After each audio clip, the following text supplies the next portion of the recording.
Muy buenos días, tenga estimada alumna. Los saluda con el gusto de siempre la doctora María Catalina Domínguez Nájera y es un placer para su servidora en esta ocasión poder llevar a cabo la disertación de nuestra única sesión virtual, ya que, como recordemos, esta materia únicamente tiene verificativo durante 3 fines de semana, no como 4, como el resto de las materias. Entonces, por ello, únicamente tendremos una sesión virtual de la materia que lleva por nombre filiación. En este sentido, bueno, el día de hoy abordaremos todo lo relativo a los elementos importantes de la filiación, como por ejemplo la paternidad y la filiación fuera del matrimonio, la legitimación, cuáles son estos conceptos generales, cómo se encuentra debidamente regulado dentro de nuestros instrumentos jurídicos normativos y demás. Para ello, bueno, vamos a iniciar propiamente con el primer elemento que es la paternidad y la filiación. Cuando hablamos de la paternidad, vemos que es aquel estado de ser padre o madre y que lleva una serie de responsabilidades y obligaciones, especialmente durante la crianza de los hijos. Vemos que dentro de la norma jurídica, bueno, es este vínculo jurídico que existe entre dos personas en la que una desciende de otra, lo que puede ser o como puede darse ya sea también por cuestiones o por hechos biológicos o también por actos jurídicos. Cuando hablamos de la filiación, vemos también que es esta relación o vínculo biológico entre los integrantes de la familia, que es primeramente reconocido por el derecho y que luego entonces se va a encontrar debidamente regulado por la ley, ¿verdad? Este vínculo es aquel que hace referencia o hace realidad entre padres e hijos. También cuando nosotros hablamos de la afiliación, vemos que es aquel elemento o aquel caso que estamos hablando de la paternidad o la maternidad biológica, la que es reconocida para efectos legales. Y también cuando hablamos de la paternidad y maternidad jurídica. ¿Por qué? Porque está hablándose de la relación entre hijos respecto a los padres y luego entonces hace referencia a la filiación que se le considera en sentido estricto. Es importante que nosotros identifiquemos que existen diferentes tipos de filiación o diferentes clasificaciones. Cuando hablamos de la primera de estas, bueno, vamos a encontrar que existe la que se da aquella por coincidencia entre la filiación biológica y la jurídica y aquella en la que esta coincidencia no se presenta. En la doctrina existe una filiación legítima o también conocida como filiación matrimonial. Posteriormente, bueno, vemos que también existe otro reconocimiento de otra filiación, que es la que se le da el nombre de filiación legitimada o también reconocimiento de hijos. Cuando hablamos de la primera, que es la filiación legítima, es la que se explicaba específicamente como aquella que nace entre padres e hijos. Cuando los hijos eran concebidos durante el matrimonio, entonces podían nacer y podían ser reconocidos como hijos legítimos después de disuelto el vínculo matrimonial, siempre y cuando hubieran sido concebidos mientras existió esta unión matrimonial. Existe también otra distinción que es la filiación natural. Cuando hablamos de la filiación natural, es aquella que se establece entre los padres y luego entonces entre los hijos cuando los hijos nacen fuera del matrimonio.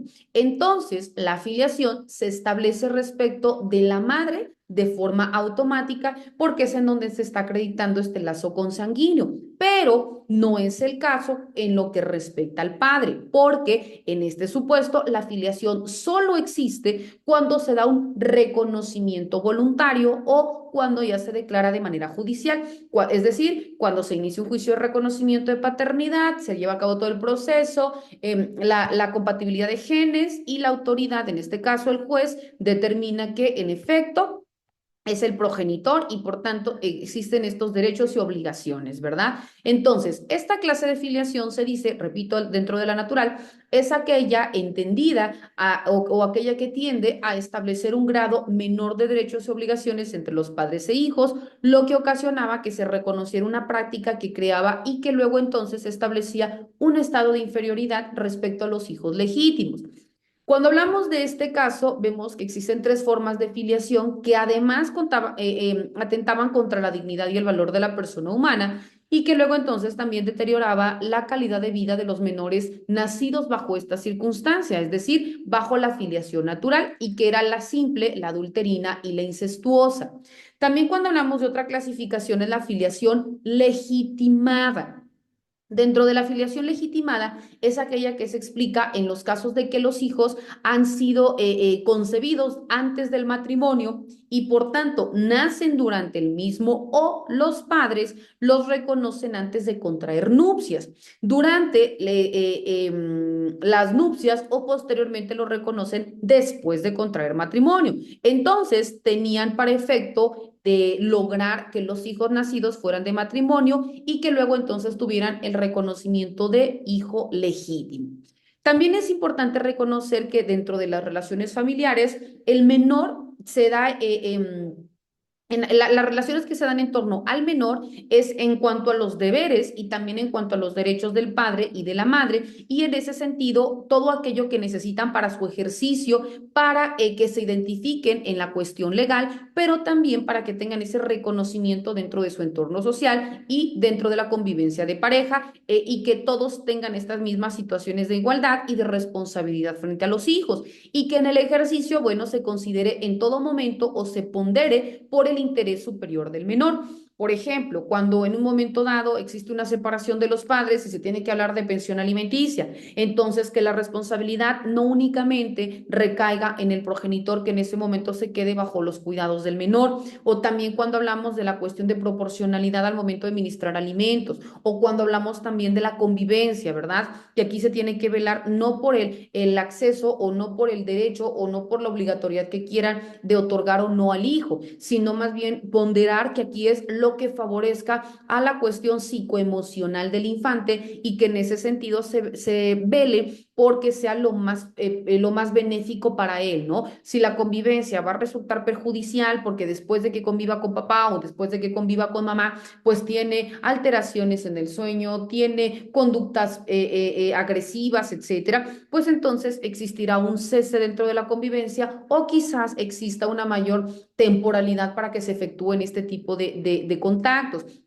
Entonces, acá lo que se pretende, repito, es que se vele por todo aquello que sea mejor para el infante, ¿no? Y lo mismo cuando existe un juicio y que sea necesario solicitar en declaración al menor, pues entonces también identificar que no exista ninguna alienación parental, es decir, que no esté aleccionado por alguno de los padres, de que también se encuentre con la capacidad para poder emitir su cuestionamiento y la capacidad es propiamente que tenga la madurez mental y esta madurez mental vaya acorde a la edad, ¿verdad? Porque sabemos que a partir de los 7 años los niños ya pueden declarar siempre y cuando su madurez mental vaya acorde a la edad. Caso contrario, pues aunque tengan más años y su madurez mental es un niño menor de 7, entonces tampoco se le puede oír en declaración, ¿no? Y que no únicamente es lo que manifiesta a través de su palabra hablada, sino que también mediante todos aquellos elementos, ya sea con test y demás, que el psicólogo adscrito al el Poder Judicial establezca, ¿no? Porque puede ser que esté alienado, pero no lo pueda manifestar y al momento que te digo, bueno, a ver, dibújame un niño bajo la lluvia, cómo tomas el lápiz, en dónde posicionas al niño, cómo dibujas las gotas, etcétera. Todo eso está arrojando un resultado. Si hay algún temor, si hay alguna forma de aleccionamiento por parte de los padres, si hay algún temor, si hay algún estado de necesidad, etcétera, ¿no? Todas aquellas circunstancias, pero que también son importantes tomarlas en consideración al momento de emitir un resolutivo. Entonces, repito, todo esto es para considerar o para beneficiar o para impactar en todo aquello que sea mejor o que resulte más benéfico a el interés superior del menor. También cuando hablamos de la filiación, además de proporcionar identidad al menor, bueno, también implica toda esta serie de responsabilidades que van de la mano con la guarda, con la crianza, con la educación del menor y por esto no debe estar sujeta a condiciones que no atañan de manera inmediata a los hijos, sino más bien debe ser necesario entender que se vincula a la forma o a la relación directa entre la pareja y que luego entonces a partir de esta vinculación o de esta unión consanguínea surge una obligación conjunta para el menor hijo. Lo mismo hace referencia a un estado filial, es decir, a la exteriorización social, cultural y familiar que es de permanencia y de duración de la relación jurídica filial. Entonces, hace referencia al estado de hijo o a la paternidad y maternidad. Es importante también citar que la clasificación que se hace en la doctrina y en algunas legislaciones de la filiación se da propiamente el respeto a la condición y al nacimiento de los hijos o del estado civil de los padres, lo que por supuesto tiende a desaparecer por lo menos en las legislaciones de nuestro país y en aquellas que tienen compromisos que son derivados de la ratificación de instrumentos internacionales cuando se habla en materia de derechos humanos. Cuando hablamos también de las legislaciones en materia de filiación, vamos a identificar que tratan en todo momento de garantizar el ejercicio y el goce de los derechos de igualdad y también de no discriminación en las relaciones paterno-filiales. Por ello, vemos que existe la tendencia de eliminar la clasificación tradicional que ya vimos, ¿no? Que era la filiación legítimo matrimonial, la natural o la extramatrimonial y legitimada, para solo hacer referencia a la filiación y al reconocimiento de hijos o conocida como la filiación legitimada. Cuando hablamos también de la filiación, es importante identificar que o entender que es esta relación jurídica que existe entre el padre, como hemos dicho, la madre y el hijo, formando el núcleo social básico de toda sociedad, que sabemos que es la familia. Y por tanto, para efectos legales y para que proceda una demanda de impugnación o de reconocimiento de paternidad o también, según el caso, ¿no? De desconocimiento de paternidad, solo se tiene por vivo aquel que habiendo nacido desprendido completamente de la madre, vive por 24 horas o más y es presentado al juez del registro civil. La ley vemos que no establece distinción alguna entre los derechos derivados de la filiación, cualquiera que sea su origen. Por ello, la filiación no puede ser materia de convenio ni de transacción o sujetarse a compromisos en árbitros, ¿verdad? A consideración de parte. Es una cuestión de obligatoriedad, repito, porque se pondera el bienestar o el interés del menor. Ahora, cuando nosotros hablamos específicamente de la paternidad y la filiación, existe un instrumento jurídico normativo que es aquel que le da soporte o le da eficacia. Y dentro de este tenemos a el Código Civil Federal, específicamente lo regula en su título séptimo, que habla de la paternidad y la filiación, y dentro del capítulo primero hace referencia a los hijos de matrimonio. Cuando se habla de los hijos de matrimonio, nos indica que se presumen hijos de los cónyuges dos supuestos. Primero, los hijos nacidos después de 180 días contados desde la celebración del matrimonio. También los hijos que nacieron dentro de los 300 días siguientes a la disolución del vínculo matrimonial, porque se entiende que fueron concebidos dentro de matrimonio, ya provenga de una nulidad del contrato, ya sea por muerte del marido o divorcio, y por tanto este término se contará en los casos de divorcio o nulidad desde que de hecho quedaron separados los cónyuges por orden judicial.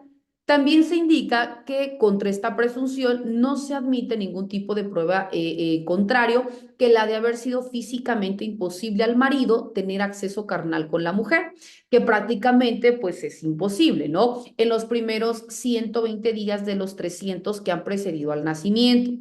También se indica que el marido no podrá desconocer a los hijos alegando adulterio de la madre, aunque ésta declare que no son hijos de su esposo, a no ser que el nacimiento se haya ocultado o que se demuestre que durante los 10 meses que precedieron al nacimiento, pues no tuvo acceso carnal con su esposa, cosa que también pues es muy difícil de probar. También se indica que el marido podrá desconocer al hijo nacido después de 300 días contados desde que judicialmente y de hecho tuvo lugar la separación provisional prescrita para los casos de divorcio y nulidad, pero la mujer, el hijo o el tutor de este pueden sostener en estos casos que el marido es el padre. También se indica, según lo establece nuestro Código Civil, que el marido no podrá desconocer que es padre del hijo nacido dentro de los 180 días siguientes a la celebración del matrimonio por 4 supuestos. Primero, si se probare que supo antes de casarse del embarazo de su futura consorte, para se requiere la declaración de no saber firmar. También se dice que se necesita una prueba por escrito. Segundo, si concurrió el levantamiento del acta de nacimiento y esta fue firmada por él, o también si contenga su declaración de no saber firmar. Tercero, si ha reconocido expresamente por suyo al hijo de su mujer. Y cuarto, si el hijo no nació capaz de vivir, ¿verdad? Entonces, estos supuestos son los que también se establecen dentro de nuestro Código Civil. De igual forma, se indica que todas aquellas cuestiones relativas a la paternidad del hijo nacido después de 300 días de la disolución del vínculo matrimonial podrán promoverse en cualquier tiempo por la persona a quien perjudique la filiación. En todos estos casos en que el marido tenga derecho a contradecir que el hijo nacido es hijo de matrimonio, deberá deducir su acción dentro de los 60 días contados al nacimiento del hijo, ¿verdad? Si éste se presenta desde el día en que llegó al lugar, si estuvo ausente, o en el día en que descubrió el fraude, si se le ocultó su nacimiento. También si el marido está bajo tutela por cualquier causa específicamente comprendidas dentro del artículo 450, tendrá derecho a ejercer, a ser ejecutado por su tutor, y si éste no lo ejercitara, entonces no podrá hacerlo el marido después de haber salido de la tutela, pero siempre el plazo deberá contarse desde el día en que legalmente se declare por haber cesado el impedimento.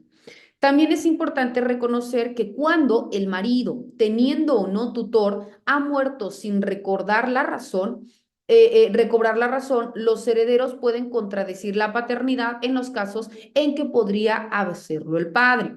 De igual forma, los herederos del marido, excepto en los casos que se citan dentro del numeral 334, no podrán contradecir la paternidad de un hijo nacido dentro de los 180 días de la celebración del matrimonio cuando el esposo no haya comenzado esta demanda.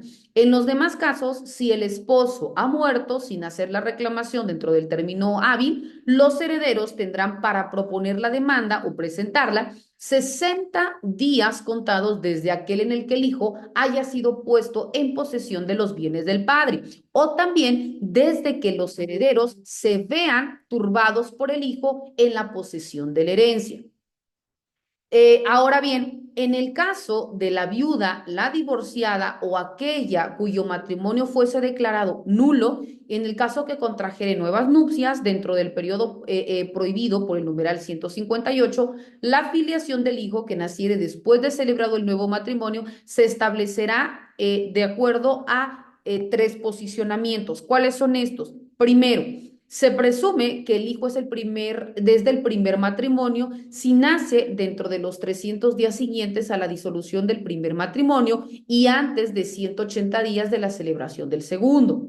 Segundo, se presume que el hijo es del segundo marido si nace después de 180 días de la celebración del segundo matrimonio, aunque el nacimiento tenga lugar dentro de los 300 días posteriores de la disolución del primer matrimonio. Entonces, el que negare las presunciones establecidas específicamente dentro de estas 2 fracciones que se han indicado, deberá probar plenamente la imposibilidad física de que el hijo sea del marido a quien se le haya atribuido la paternidad. Y por último, se dice que el hijo se presume nacido fuera de matrimonio si nace antes de 180 días de la celebración del segundo matrimonio y después de 300 días de la disolución del primero. Por tanto, el desconocimiento de un hijo de parte del marido o de sus herederos se hará por demanda ante el juez o autoridad competente, ya que todo desconocimiento practicado de otra manera, simple y sencillamente para efectos legales, es nulo. En el mismo sentido, dentro del juicio de contradicción de la paternidad serán oídos, claro está, porque tienen su derecho de ser oídos y vencidos en juicio, tanto la madre y el hijo, ¿verdad? A quien si fuere menor se proveerá de un tutor interino. También se dice que para los efectos legales solo se reputa nacido el feto desprendido enteramente del seno materno, vive siempre y cuando viva 24 horas o se ha presentado vivo ante el registro civil. Faltando alguna de estas circunstancias, nunca ni nadie podrá entablar demanda sobre la paternidad. Por consiguiente, no puede hablarse sobre filiación ni transacción y compromiso entre árbitros. No puede existir, ya que la filiación es un derecho que se da, como hemos dicho, entre padres e hijos y se pondera en todo momento el interés superior del menor. También se dice que puede haber transacción o arbitramiento sobre los derechos pecuniarios que de la afiliación legalmente adquiera pudieran deducirse, sin que las concesiones que se hagan al que se dicte el hijo importen la adquisición del estado de hijo de matrimonio. ¿Qué quiere decir esto? Que únicamente se puede llegar a un acuerdo, a una transacción, etcétera, pero cuando hablemos, por ejemplo, de pensión alimenticia, de montos, etcétera, ¿no? Cuestiones meramente económicas o fechas y horas de convivencia o cuestiones, pero que emanan de la relación paternal, más no sobre propiamente el hijo y el padre, ¿no? La relación filial no es objeto de una transacción, pero sí aquellos accesorios, como por ejemplo los derechos pecuniarios. También otro punto importante son las pruebas de filiación de los hijos nacidos en matrimonio.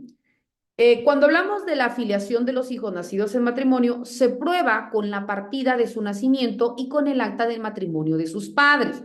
A falta de estas actas o si estas fueran defectuosas, fueran incompletas o fueran falsas, entonces se probará con la posesión constante de estado de hijo nacido de matrimonio. En defecto de esta posesión, también se indica que son admisibles para poder demostrar la filiación todos aquellos medios de prueba que la ley autorice para tal efecto, pero la testimonial no es admisible si no hubiera un principio de prueba por escrito o indicios o presunciones resultantes de hechos ciertos que sean en todo momento considerados bastante graves para determinar su admisión. Si uno de solo de estos registros faltare o estuviera inutilizado y existiera el duplicado, entonces este deberá tomarse como medio probatorio sin admitirle otra clase. También se indica que si hubieran hijos nacidos de dos personas que han vivido públicamente como marido y mujer y ambos hubieran fallecido o por ausencia o por enfermedad les fuera imposible manifestar el lugar en el que se casaron, pues no podrá disputarse a esos hijos haber nacido de matrimonio por solo la falta de presentación del acta de enlace de sus padres, siempre que se pruebe que tienen la posesión de estado de hijos de ellos o que por los medios de prueba que autoriza propiamente el numeral 342 se demuestre la filiación y no esté contradicha por el acta de nacimiento. También se indica que si un individuo ha sido reconocido constantemente como hijo de matrimonio por la familia del marido y también por la propia sociedad, entonces quedará aprobada la posesión del estado de hijo de matrimonio si además concurren alguna de las siguientes circunstancias que la ley contempla como tres.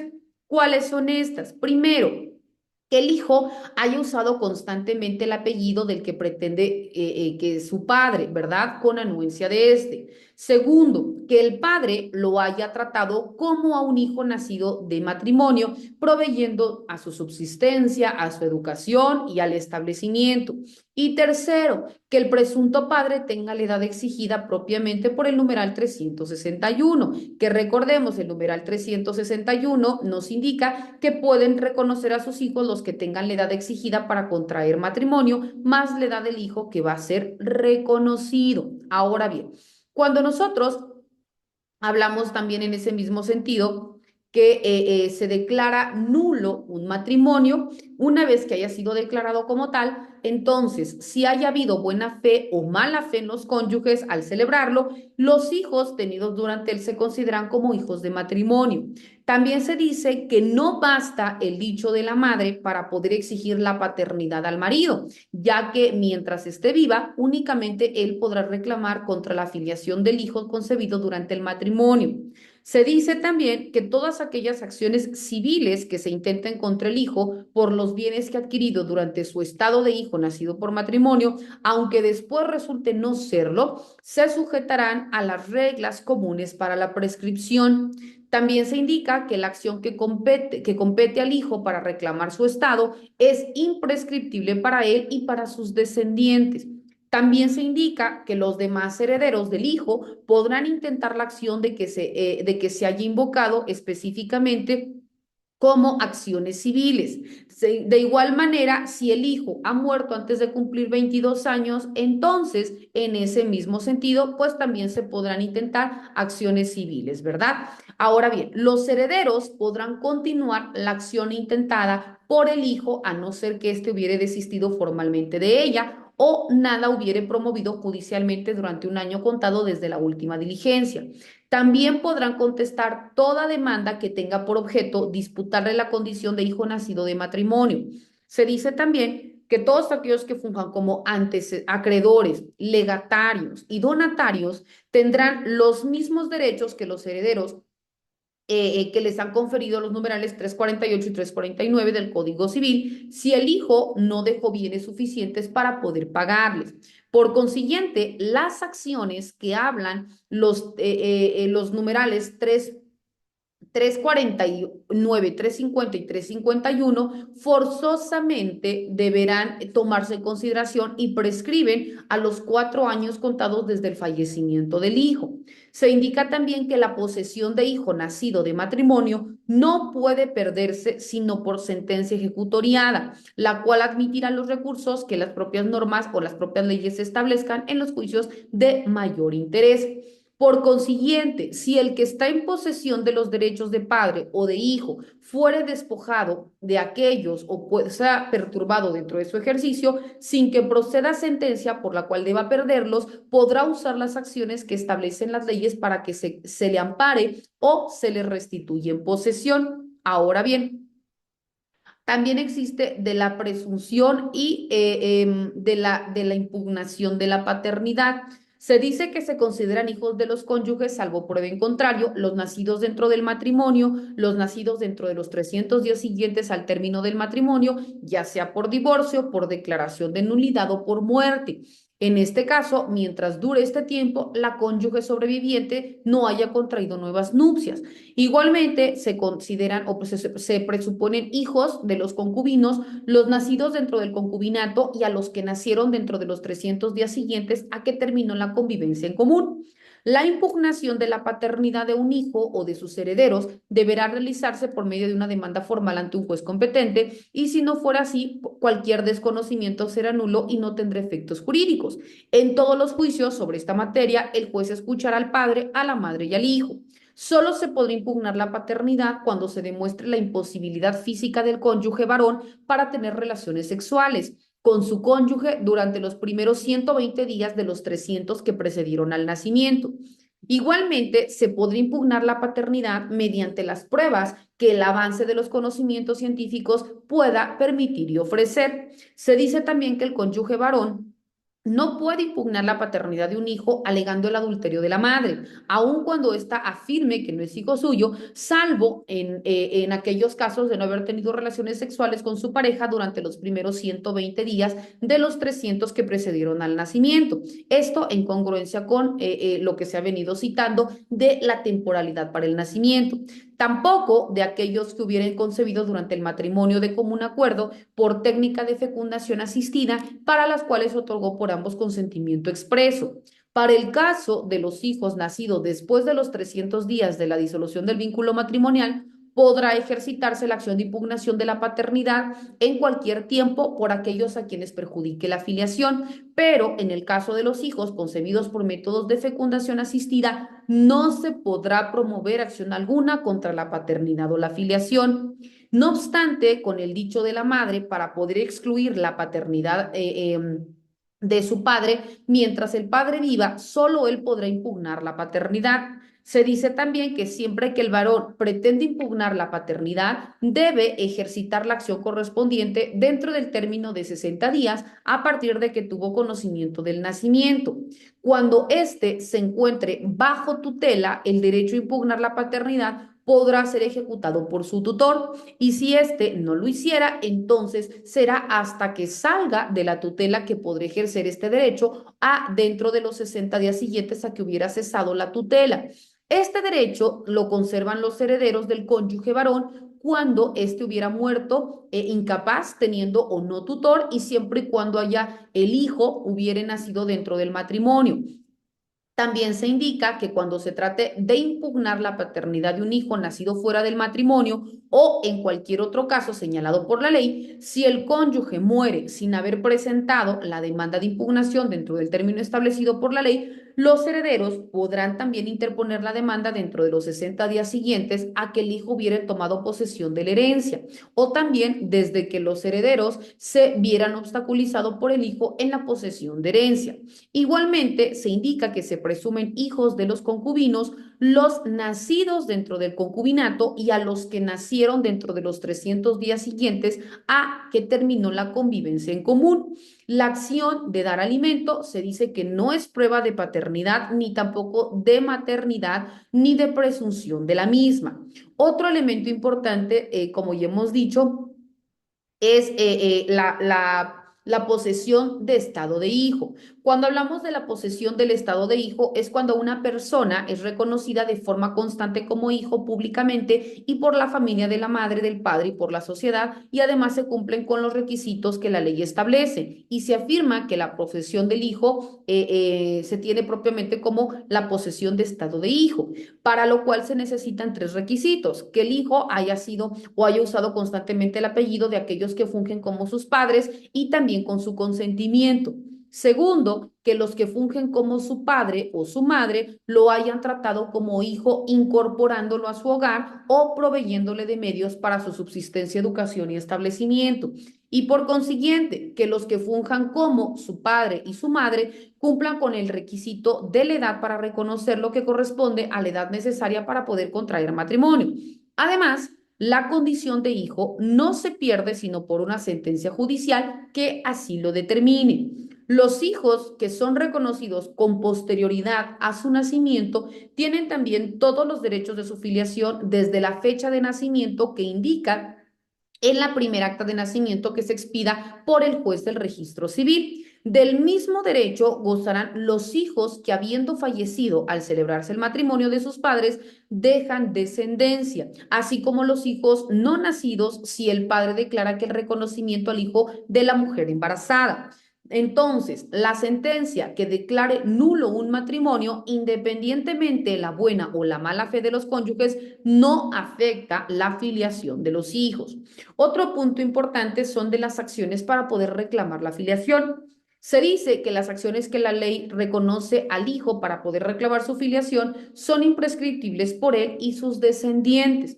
Por tanto, para el caso de los demás herederos, solo podrán ejercitar la acción siempre que se presente alguna de las siguientes causas. Uno, si el hijo ha muerto antes de los 22 años. Dos, si el hijo fue declarado incapaz antes de los 22 años y después murió en el mismo estado. Ahora bien, los herederos podrán en todo caso continuar la acción iniciada o ejercida en tiempo por el hijo ante una autoridad competente o bien contestar cualquier demanda relacionada con la filiación del hijo. Estas acciones civiles prescriben a los 4 años contados a partir de la muerte del hijo. La persona que cuida o que haya cuidado de un niño durante su lactancia, que lleva su nombre o ha permitido que lo lleve, que públicamente le ha reconocido el estado de hijo y le ha proporcionado educación y subsistencia, podrá contradecir el reconocimiento que haga o que pretenda hacer cualquier persona de ese niño. El término para poder ejercitar esta acción es de 60 días contados a partir de que tenga conocimiento de esta acción de reconocimiento. Entonces, entre tanto, no podrá ser separada del menor sino por sentencia dictada por una autoridad competente.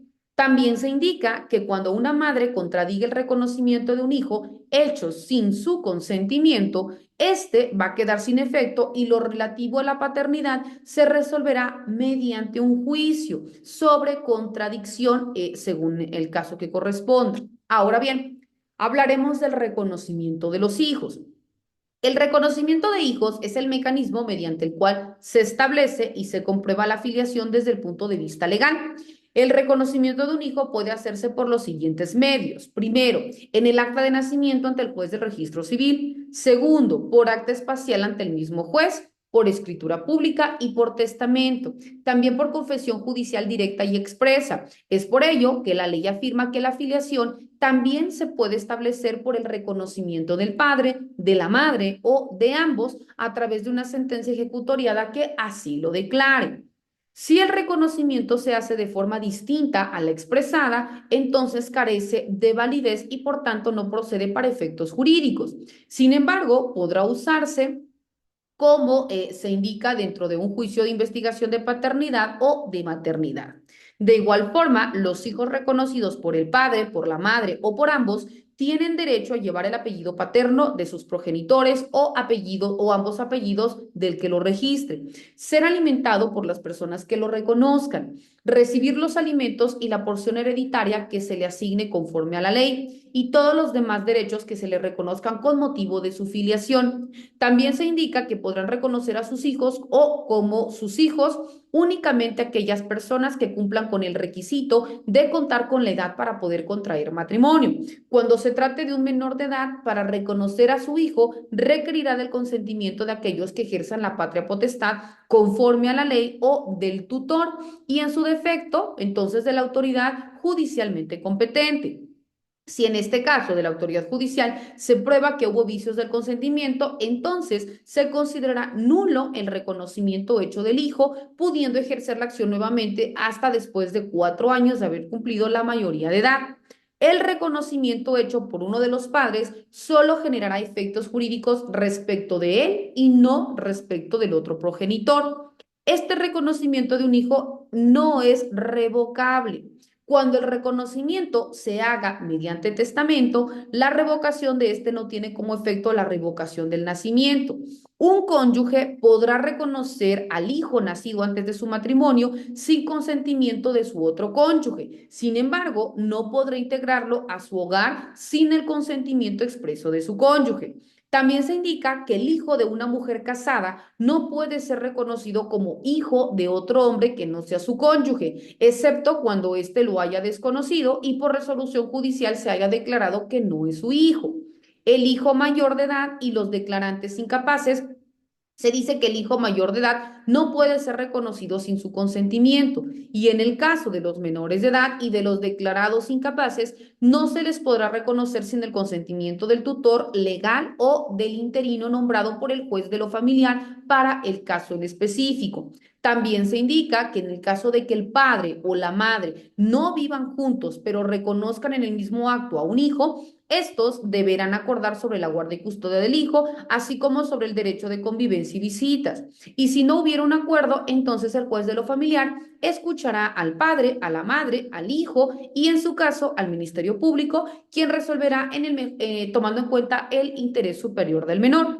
En caso de que el mismo reconocimiento se hiciere sucesivamente por el padre y por la madre, entonces la guardia y custodia del menor la tendrá el primero que lo haya reconocido, excepto en aquellos casos en que de común acuerdo decidieran que fuera de alguna otra forma, para lo cual, repito, el juez de lo familiar en sentencia o en presencia de los padres y tomando en consideración la opinión del menor y del Ministerio Público, aprobará mediante un convenio o, en su caso, mediante sentencia, el mejor interés del menor, ¿verdad?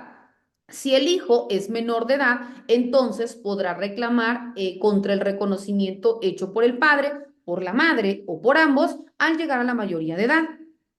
Esta acción podrá ejercerla dentro del término de 2 años a partir de cumplido la mayoría de edad, si tiene conocimiento del reconocimiento. Y en caso de no ser así, entonces el término correrá a partir de que tenga conocimiento del reconocimiento. Ahora bien, otro tema importante es de la investigación de la paternidad y de la maternidad. Se indica que cuando el padre o la madre reconozcan por separado a un hijo nacido fuera del matrimonio o del concubinato, o bien nacido después de los 300 días siguientes a la disolución del matrimonio o a la terminación de la convivencia en común, solo se asentará en el acta de nacimiento el nombre de aquel que compareció, quedando a salvo los derechos para investigación de la paternidad o la maternidad. Estas acciones de investigación de paternidad y maternidad solo podrán ejercitarse en vida de los padres. En caso de que estos hubieran fallecido durante la minoría de edad de sus hijos, ellos podrán ejercitar la acción antes de 4 años, contados a partir de que cumplieran la mayoría de edad. Se indica también que la paternidad y la maternidad pueden probarse por cualquiera de los medios ordinarios. En los casos en los que se solicite para probarlas de la prueba biológica o de cualquier otra proveniente del avance de la ciencia y el presupuesto o el presunto padre o madre se negare a practicárselas y a promover o proveer la muestra necesaria, entonces se presumirá, salvo prueba en contrario, que se trata del padre o de la madre, ¿verdad? A los hijos y sus descendientes les está permitido investigar la maternidad de la que, como ya se dijo, puede probarse por cualquiera de los medios ordinarios. La investigación no será permitida cuando ésta tenga por objeto atribuir la maternidad a una mujer casada, excepto cuando la misma se dé como efecto de una sentencia civil o criminal. Y el hecho de proveer de alimentos, como hemos dicho, no constituye una prueba o alegato para solicitar la investigación de la paternidad o de la maternidad. Ahora bien, cuando hablamos de la legitimación, perdón, nos dice que el matrimonio subsecuente de los padres hace que se tenga como nacidos del matrimonio a los hijos habidos antes de su celebración. Para que el hijo goce del derecho que le concede propiamente el numeral 354, los padres deben reconocerlo expresamente antes de su celebración del matrimonio, en el acto mismo de celebrarlo o durante este, haciendo en todo caso el reconocimiento ambos padres de manera junta o de manera separada. Si el hijo fue reconocido por el padre y en su acta de nacimiento consta el nombre de la madre, no se necesita reconocimiento expreso de esta para que la legitimación surta sus efectos legales. Tampoco se necesita reconocimiento del padre si ya se expresó el nombre de este en el acta de nacimiento.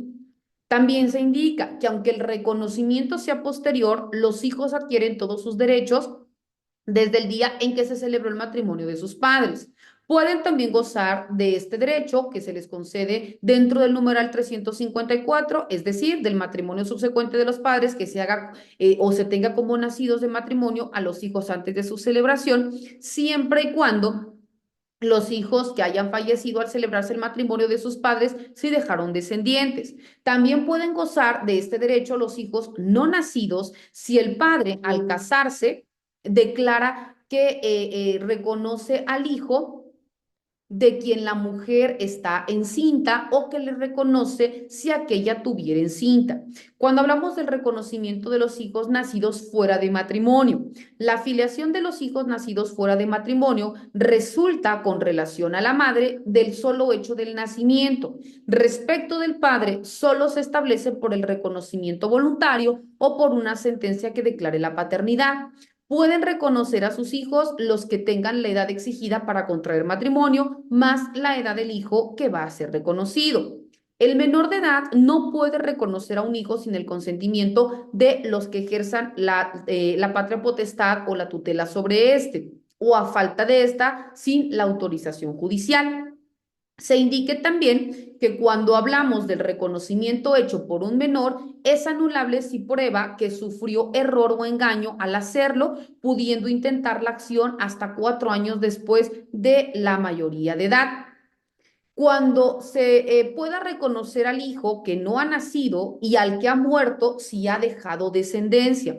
Los padres pueden reconocer a su hijo de manera conjunta o de manera separada. Este reconocimiento hecho por uno de los padres puede y produce efectos respecto de él y no respecto del otro progenitor.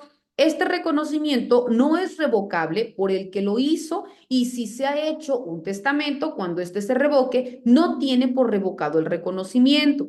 También se indica que el Ministerio Público tendrá acción contradictoria del reconocimiento de un menor de edad cuando se hubiera efectuado en perjuicio del menor. También la misma acción tendrá el progenitor que reclame para sí tal carácter de exclusión de quien hubiere hecho el reconocimiento de manera indebida o para el solo efecto de la exclusión. También se indica que el tercero afectado por las obligaciones derivadas del reconocimiento legalmente efectuado, podrán contradecirlo en vía de excepción. En ningún caso se produce impugnidad del reconocimiento por causa de herencia para privar de ella al menor reconocido. Se indica también que el reconocimiento de un hijo nacido fuera de matrimonio deberá hacerse de alguno de los 5 modos establecidos en la ley, que son en la pérdida de nacimiento ante el juez del registro civil, por acta especial ante el mismo juez, por escritura pública, por testamento y por confesión judicial expresa. Ahora bien, cuando nosotros hablamos de estos elementos, sin lugar a dudas, son importantes porque, repito, al hablar de filiación y al hablar de legitimación, son derechos y obligaciones que van a emanar de la condición de padres y hacia sus hijos, ¿verdad? De los derechos y obligaciones que surgen específicamente por esta situación. Para ir cerrando, la filiación de los hijos nacidos dentro de matrimonio o fuera de matrimonio se reconoce debidamente por derechos y obligaciones contraídos entre los padres hacia los hijos. La filiación de los hijos nacidos fuera de matrimonio se establece en México a partir de una filiación materna por el solo hecho del nacimiento, y de la filiación paterna se establece por el reconocimiento voluntario del padre o por una sentencia que declare la paternidad. El reconocimiento de la filiación paterna solo puede hacerse, repito, por partida de nacimiento ante el juez del registro civil, por acta especial ante el mismo juez, por escritura pública, por testamento y por confesión judicial expresa y directa. Se dice que el reconocimiento no es revocable por el que lo hizo, pero el hijo reconocido puede reclamar contra el reconocimiento cuando llegue a la mayoría de edad. La filiación de los hijos se prueba con el acta de nacimiento, y si no existe el acta o fuera defectuosa, incompleta o falsa, se podrá probar la filiación mediante la posesión continua del estado de hijo. La existencia o no del matrimonio no influye en la relación que tengan específicamente hacia sus hijos, en tanto que la legitimación es la capacidad de actuar en un proceso legal como parte activa o pasiva, y hablamos de esta forma de legitimación debidamente comprendida dentro de nuestro Código Civil, específicamente, como ya citamos, dentro del capítulo tercero, a partir del numeral 354, cuando hace referencia a que el matrimonio subsecuente de los padres hace que se tenga como nacidos de matrimonio a los hijos habidos antes de su celebración. Bueno, estimada maestrante, ha sido un placer haber disertado de manera genérica los temas correspondientes al día de hoy. Recordar que esta sesión ha sido grabada para que en el momento que me compartan la liga, con mucho gusto se las impacto en plataforma, y si así lo desea pueda validar el contenido para continuar contribuyendo en su proceso de enseñanza-aprendizaje. Recordar, como lo dijimos al inicio de la materia, que nada más es una sesión debido a la temporalidad de la misma, y que tienen hasta la próxima semana como fecha límite, que es el 21 de diciembre, para que me pueda compartir sus 2 ligas en razón a sus tareas y sus 2 comentarios en foro, y con ello estar culminando en tiempo y forma con la materia que nos ocupa. Que tenga felices fiestas de Sembrina, y ante cualquier duda estoy para servirle. Que tenga excelente fin. Bendiciones.